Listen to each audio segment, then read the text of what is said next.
करिश्मा होगा जो हुआ कभी नहीं। मांगा है भोलेनाथ से वरदान लेके। सब बोले, जितने बाहर बैठे हैं, अंदर बैठे हैं, टीवी के सामने बैठे हैं, मोबाइल पर कथा सुन रहे हैं, सब बोले मांगा है भोलेनाथ से वरदान लेके। तेरी कृपा बनी रहे जब तक है जिंदगी। तेरी कृपा बनी रहे जब तक है जिंदगी।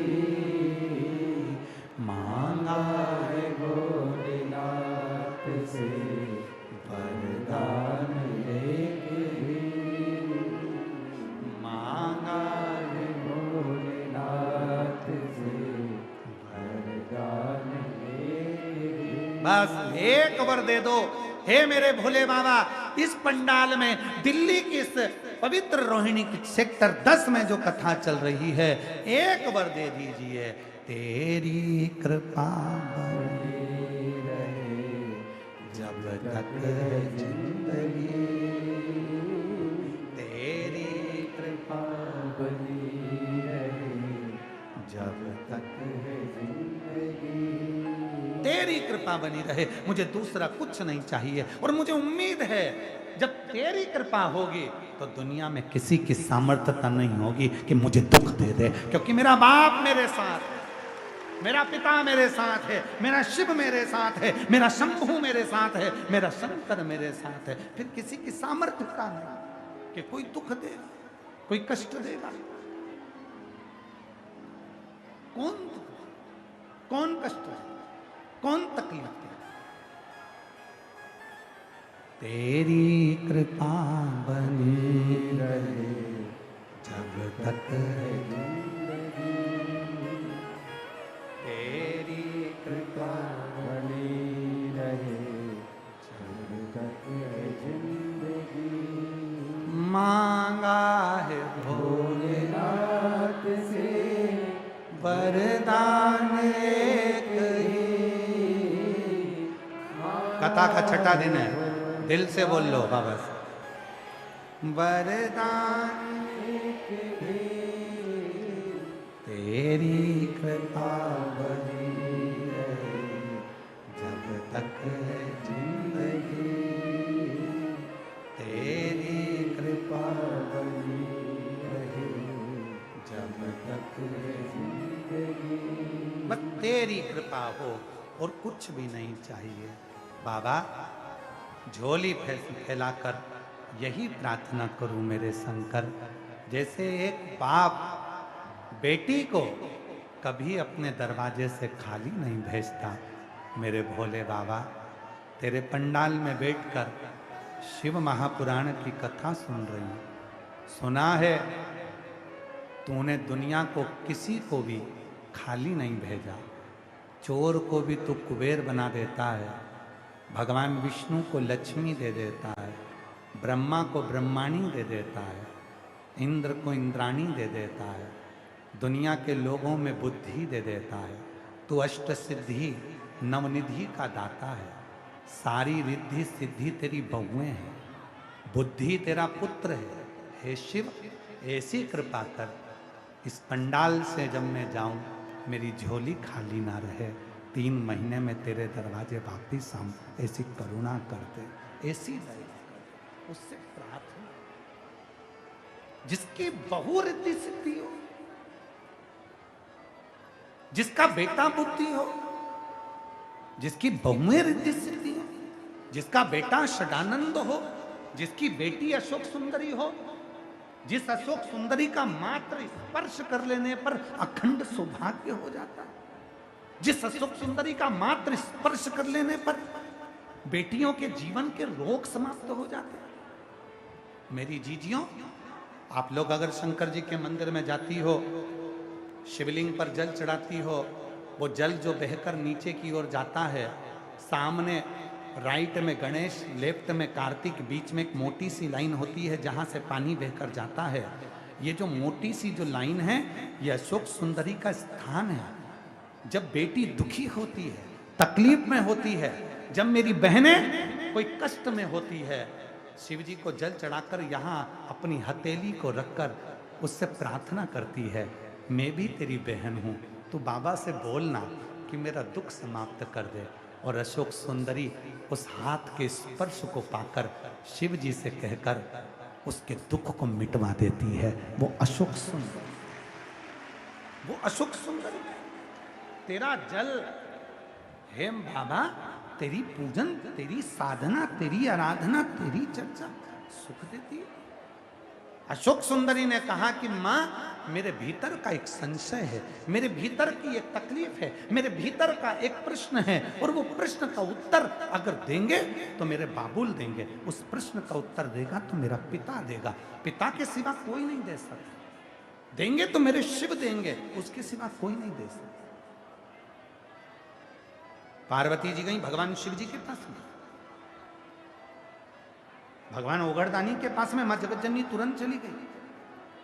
बाबा भोलेनाथ जी को निवेदन करा शंकर जी से, अशोक सुंदरी कोई प्रश्न करना चाहती है।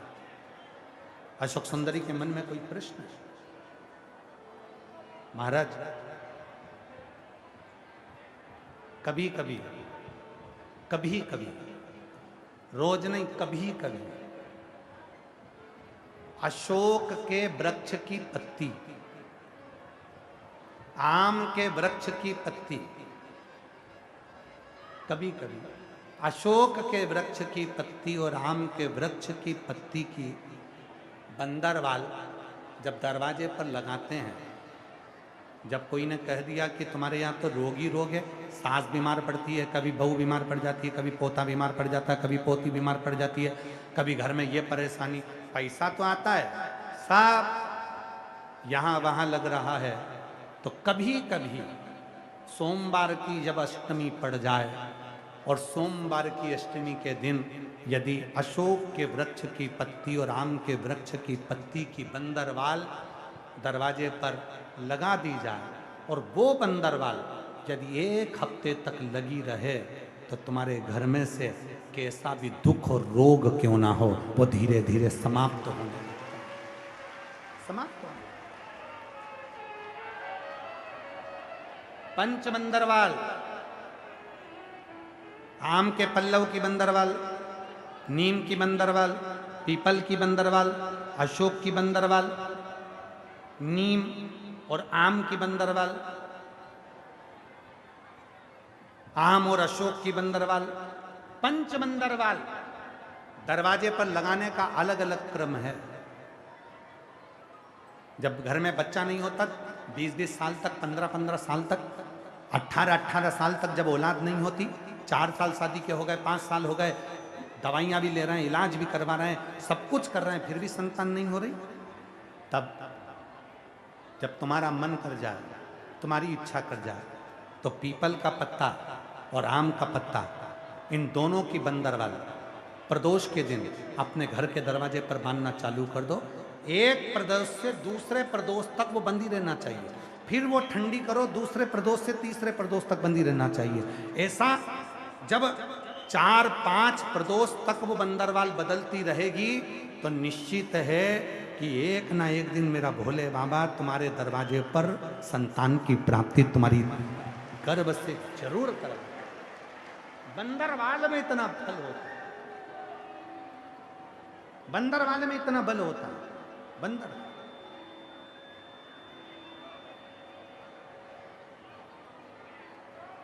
तेरी कृपा बनी रहे जब तक है जिंदगी, तेरी कृपा बनी रहे जब तक है जिंदगी, मांगा वरदान लेके, मांगा भोलेनाथ से वरदान लेके, कृपा बनी रहे जब तक है जिंदगी, तेरी कृपा बनी रहे जब तक है जिंदगी। मांगा है भोलेनाथ से वरदान लेके ही, मांगा है भोलेनाथ से वरदान लेके ही। शिव से प्रार्थना करें, शंकर से नहीं। शिव साधना सुख देते। अभी बैसाख का महीना चल रहा है मेरी जीजियों, मिट्टी के पात्र का जल, मिट्टी के पात्र का जल, कोई मटकी हो, मटकी नहीं हो तो कोई दिया हो, कोई कुल्लड़ हो, उसमें जल भर कर रखो पूरी रात। सुबह उस जल को थोड़ा सा लेकर जाओ और शिव जी को समर्पित करो। गंगेश्वर महादेव का नाम लेकर। कौन से महादेव? गंगेश्वर। वो मिट्टी के पात्र का जल जब तुम शिव जी को चढ़ाओगी और उसी जल को कटोरी में झेल कर लेकर आओगी, उसी जल को जब तुम कटोरी में झेल कर लेकर आओगे, जिनकी आंखों में रोग हो जाता है, श्रवण शक्ति में रोग हो जाता है, जिनके फेफड़ों में से सांस लेने में आवाज आती है खरखराहट की, जिनकी नासिका का स्वर बंद रहता है, कोई ना कोई स्वर उसके बंद ही रहते हैं नासिका के, उस व्यक्ति को यदि बैसाख के महीने में मिट्टी के पात्र में रखा हुआ रात्रि का जल गंगेश्वर महादेव के नाम से शिव जी को चढ़ाया जाता है और वही जल को उस व्यक्ति को पिलाया जाता है, तो नेत्र, श्रवण, नासिका और जो फेफड़ों में से खरखराहट की आवाज आती है वो धीरे धीरे अपने आप बंद होना प्रारंभ हो जाती है। गंगेश्वर। और इसी जल की प्रधानता, इसी जल की प्रधानता गंगेश्वर। बोल गंगेश्वर महादेव की जय। हर हर हर हर महादेव। गंगेश्वर महादेव के नाम से स्मरण किया। मेरा एक निवेदन, आस्था चैनल पर अगर कथा चल रही है तो उनसे निवेदन है कि थोड़ी सी कथा को बढ़ाएं।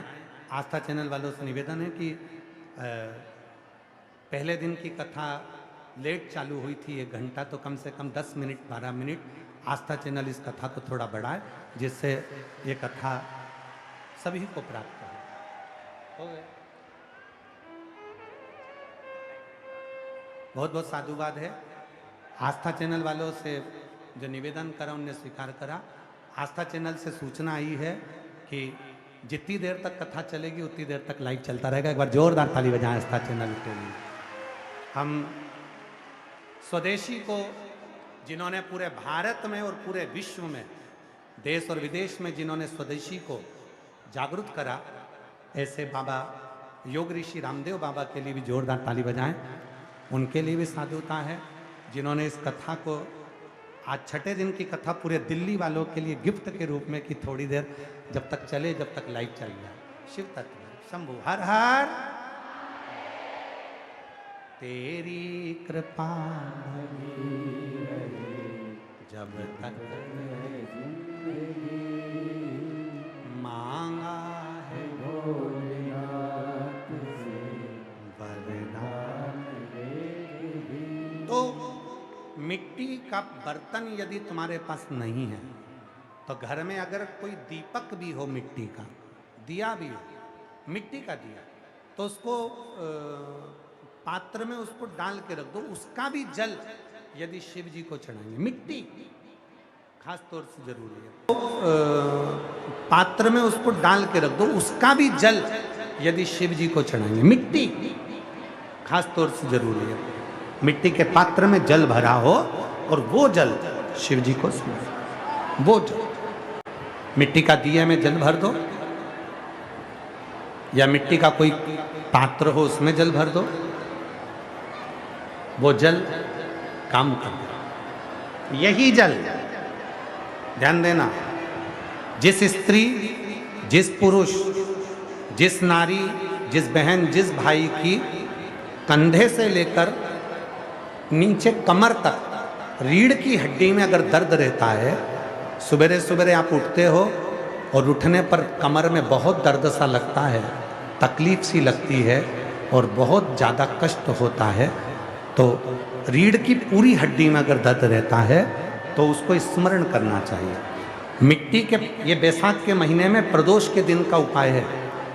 बैसाख के महीने की कोई भी प्रदोष, दोनों प्रदोष में से किसी भी प्रदोष में, प्रदोष के एक दिन पहले रात्रि को मिट्टी के पात्र में एक दुर्वा, केवल एक दुर्वा और एक चावल का दाना जमीन पर रखें, उसी के ऊपर मिट्टी के पात्र को रखें और उसी के अंदर जल भर दें। वही दुर्वा, वही चावल का दाना प्रदोष के दिन लेकर जाएं, शिव जी को समर्पित करें। मिट्टी के पात्र में जो जल है वो शिव जी को समर्पित करें, गंगेश्वर महादेव का नाम लेकर। वो दुर्वा भी उठाकर लेकर आए, चावल भी उठाकर लेकर आए, चढ़ा हुआ जल भी लेकर आए। चावल को अगर प्रदोष का व्रत करते हो तो ना खाएं, केवल दुर्वा खा लें, चावल को दूसरे दिन खा लें। अगर प्रदोष का व्रत नहीं करते हो तो चावल पहले खाएं, फिर दुर्वा खाएं, और रात्रि को सोने से पहले वो जल थोड़ा सा आचमन करें, उसी जल को डब्बी में भरकर रख लें। 7 दिन तक उसी जल को थोड़ा थोड़ा आचमन करते रहें। आप सवेरे सवेरे उठोगे तो आपकी ये कमर का पूरा दर्द अपने आप धीरे धीरे धीरे धीरे समाप्त होते चले। पर शिव जी का नाम स्मरण रखिएगा। कौन से महादेव? जम के बोलो जरा, गंगेश्वर महादेव। बोल गंगेश्वर महादेव की जय। गंगेश्वर महादेव का स्मरण, शिव की साथ, शिव की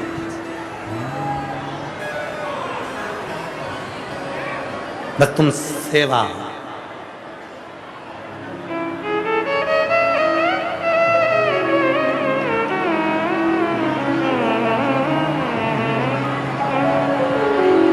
ओ देवा महादेव